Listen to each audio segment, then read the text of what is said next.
Students, आज हम 9th class की बायो का टॉपिक लेवल ऑफ ऑर्गेनाइजेशन पढ़ेंगे जो कि फर्स्ट चैप्टर से रिलेटेड है। तो लेवल ऑफ ऑर्गेनाइजेशन में हम दो पहले टॉपिक्स पढ़ चुके हैं, एटॉमिक लेवल और इसके अलावा मॉलिक्यूलर लेवल।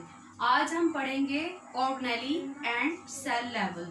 ऑर्गेनेली है क्या? ऑर्गेनेली सेल के अंदर ही प्रेजेंट होते हैं।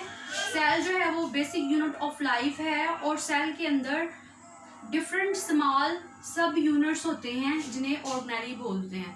जैसे कि जब हम एक इमारत तमीर करते हैं तो इमारत तमीर करने के लिए हमें जो डिफरेंट मटेरियल्स चाहिए होते हैं वो सब स्ट्रक्चर्स होते हैं। तो जब ये डिफरेंट मटेरियल्स आपस में मिलते हैं तो पूरी एक इमारत बना देते हैं। इसी तरह पूरा एक इंडिविजुअल भी है कि इंडिविजुअल पूरे एक प्रोसीजर से गुजरता है और गुजरने के बाद पूरे का पूरा जो है वो एक ऑर्गेनिज्म बना देता है। तो organelle and cell level basically है क्या? ये इसमें क्या होता है कि जो बायोमॉलिक्यूल्स हैं वो आपस में असेंबल होते हैं in a particular way to form organelle. Biomolecules जब आपस में डिफरेंट तरीके से असेंबल होते हैं, इकट्ठे होते हैं, और बायोमॉलिक्यूल्स डिफरेंट हो सकते हैं, कार्बन हाइड्रोजन से बने हो सकते हैं, ऑक्सीजन और नाइट्रोजन से बने हो सकते हैं। तो जब ये मॉलिक्यूल्स आपस में असेंबल होते हैं तो असेंबल होने के बाद जो ये स्ट्रक्चर बनाते हैं इसे बोलते हैं ऑर्गेनेली। और ऑर्गेनेली जो है ये सब सेलुलर स्ट्रक्चर है, मतलब ये कि ये सेल के अंदर प्रेजेंट है और सेल का हिस्सा है। सेल के सिर्फ एक हिस्सा नहीं है, डिफरेंट टाइप्स ऑफ ऑर्गेनेलीज होते हैं जो कि सेल के अंदर प्रेजेंट होते हैं। इसके अलावा form unit of life called cell. इसके अलावा ये यूनिट ऑफ लाइफ बनाता है जिसे सेल बोलते हैं। डिफरेंट ऑर्गेनेलीज जब आपस में मिलते हैं तो पूरे का पूरा एक सेल बना देते हैं।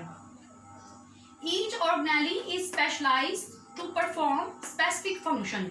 और हर जो ऑर्गेनेली है वो स्पेशलाइज्ड है खास तरीके का फंक्शन परफॉर्म करने के लिए। मतलब ये कि सेल के अंदर जितने भी ऑर्गेनेलीज प्रेजेंट है उनमें डिवीजन ऑफ लेबर है, मतलब हर ऑर्गेनेली का काम जो है वो डिफरेंट है। यहाँ पे एक सेल बनाया गया है जो कि एनिमल सेल है।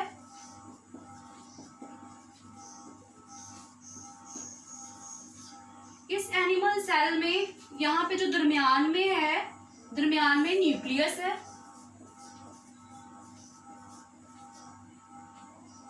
न्यूक्लियस के आउटसाइड पे एंडोप्लाज्मिक रेटिकुलम है। एंडोप्लाज्मिक रेटिकुलम दो तरह के होते हैं, rough endoplasmic reticulum and smooth endoplasmic reticulum. Rough endoplasmic reticulum के ऊपर राइबोसोम्स लगे होते हैं। इसके अलावा इसमें माइटोकॉन्ड्रिया होते हैं। इसके अलावा इसमें गोल्जी अपरेटस होता है।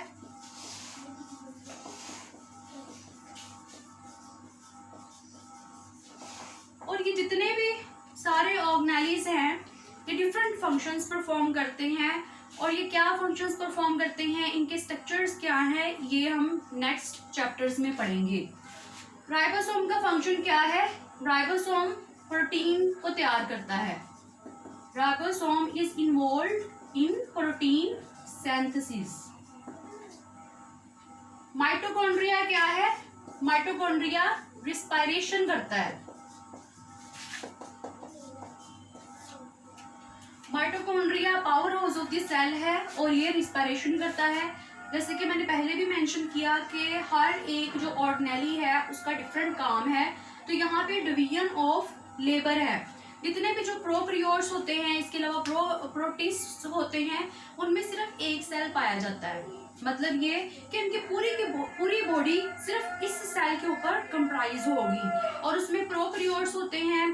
Prokaryotes pro mean before and karyon mean nucleus, मतलब इस तरह के ऑर्गेनिजम्स जो कि न्यूक्लियस के इन्वेंशन से पहले के हैं, मतलब उनमें वाजिया न्यूक्लियस नहीं होता। प्रोटिस्ट भी सिंगल सेलुलर स्ट्रक्चर्स होते हैं और सिंगल सेल के अंदर ही सारे काम होते हैं। मतलब ये कि रिस्पायरेशन का प्रोसीजर भी इसी में होगा, डाइजेशन का प्रोसीजर भी इसी में होगा, हर तरह का जो एक्सप्रेशन का प्रोसीजर है वो भी इसी में होगा।